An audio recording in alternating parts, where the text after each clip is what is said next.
আজ তো ধর্ষকের কোনো বিচার হচ্ছে না, ধর্ষণ হচ্ছে পাইকারি দরে, বিচার হচ্ছে না। আইন এমন ভাবে ঘোরানো পেঁচানো, ধর্ষকগুলি খালাস পেয়ে যাচ্ছে। আবার নতুন কিছু ধর্ষক তৈরি হয়েছে, ধর্ষণ করে মেয়েটাকে হত্যা করে। আযানিয়াতু ওয়াজ্জানি ফাজলিদু কুল্লা ওয়াহিদিন মিনহুমা মিআতা জালদা। আল্লাহ তাআলা বলেছেন জিনাকারের শাস্তি হচ্ছে 100 দোররা মারা এবং প্রাণদণ্ড দেওয়া। জিনাকারের শাস্তি প্রাণদণ্ড দাও।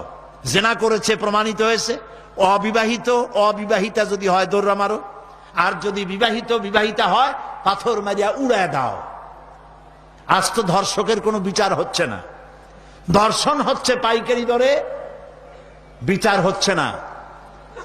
আইন এমন ভাবে ঘোরানো পেঁচানো, ধর্ষকগুলি খালাস পেয়ে যাচ্ছে। আবার নতুন কিছু ধর্ষক তৈরি হয়েছে, ধর্ষণ করে মেয়েটাকে হত্যা করে। নাউজুবিল্লাহ, বলেন নাউজুবিল্লাহ। এগুলো মানুষ না, এগুলো জানোয়ার। মনে রেখো, তুমি যার মেয়ে, যা কারো মেয়ে অথবা কারো বোন অথবা কারো বউকে যদি এইভাবে বেইজ্জত করে থাকো, তোমার বউ, তোমার বোন, তোমার মেয়ে অক্ষত থাকবে না। এই ধরনের তাদের উপরও ধর্ষণ হবে। বলেন নাউজুবিল্লাহ, বলেন নাউজুবিল্লাহ। অশ্লীলতার প্রচার প্রসার যত বেশি হবে, জেনা ব্যভিচার তত বেশি হবে, ঠিক কিনা?